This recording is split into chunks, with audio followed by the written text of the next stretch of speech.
Hello students, আমি Nitish sir জ্ঞানজ্যোতি coaching সেন্টারের পক্ষ থেকে তোমাদের প্রত্যেককে জানাই আরও একবার স্বাগত। তো স্টুডেন্টস, আজকে আমি তোমাদের সঙ্গে যে বিষয়টি নিয়ে আলোচনা করবো সেটা হচ্ছে CBCS 6th semester DSE sociology suggestion 2025 নিয়ে।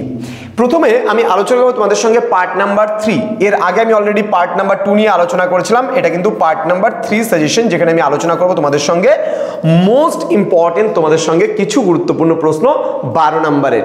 অর্থাৎ আমি লাস্ট দুটো ক্লাস আলোচনা করেছিলাম, সেখানে পার্ট নাম্বার 1-এ যেখানে 3 মার্কসের প্রশ্নগুলোকে নিয়ে আলোচনা করা হয়েছিল, পার্ট নাম্বার 2-তে আলোচনা করা হয়েছিল তোমাদের 6 মার্কসের প্রশ্নগুলোকে নিয়ে, এবং আজকের এই ক্লাসটি পার্ট নাম্বার 3-এর ওপরে, যেখানে আমি আলোচনা করবো তোমাদের সঙ্গে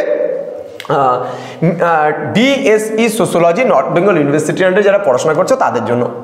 আমাদের অলরেডি আজকের এই ক্লাসটি বলতে পারো ডিএসই পেপারগুলোর আজকে একেবারে 4 নম্বর টপিকটার লাস্ট ক্লাস। তার কারণ প্রথমে আমরা তোমাদের হিস্ট্রি দিয়েছি, তারপরে আমরা তোমাদের পলিটিক্যাল সায়েন্সের পুরো পার্টটাই দিয়েছি, তারপরে এখন তোমাদের অলরেডি এডুকেশন দেওয়া হয়ে গেছে, আজকে দেওয়া হচ্ছে তোমাদের সোসিওলজি পার্টের লাস্ট ক্লাস।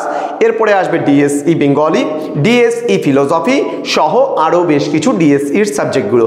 প্রথমে আমরা ডিএসই দিয়ে নিব, তারপরে কিন্তু আসবে জিইর সাবজেক্টগুলো, এবং তারপরে আসবে তোমাদের এসসিসি সাবজেক্টগুলো।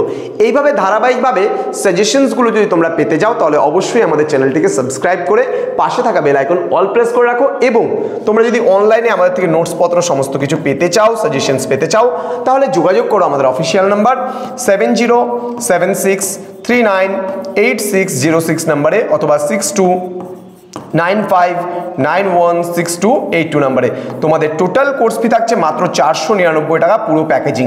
তো দেরি না করে আজই যোগাযোগ করো আমাদের সঙ্গে এবং যুক্ত হয়ে যাও আমাদের জ্ঞানজ্যোতি কোচিং সেন্টারে।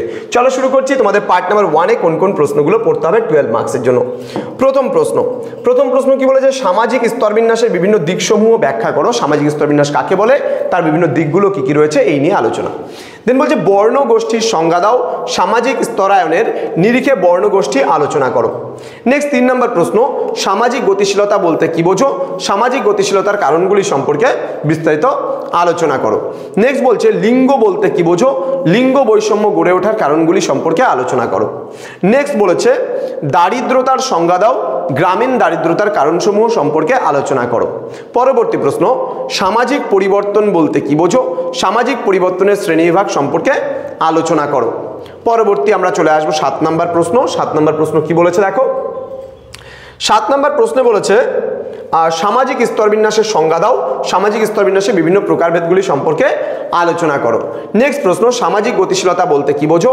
এর প্রকারভেদগুলি সম্পর্কে আলোচনা করো। অথবা দিয়ে সামাজিক সচলতা যদি বলে, সামাজিক গতিশীলতা এবং সামাজিক সচলতা দুটো বিষয় কিন্তু একেবারে সেম, ওকে।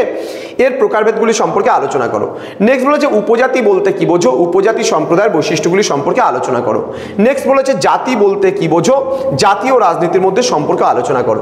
এই মাত্র 10টা প্রশ্ন তোমরা যদি সোসিওলজিতে পড়ে নাও, একেবারে 100% কমন কিন্তু তোমরা এখান থেকে পাবে। তো স্টুডেন্টস, তোমাদের সঙ্গে দেখা হবে খুব তাড়াতাড়ি আরও একটা নতুন ক্লাস নিয়ে। তোমরা প্রত্যেকেই ভালো থেকো, সুস্থ থেকো। Thank you so much, thanks for watching after all, thank you.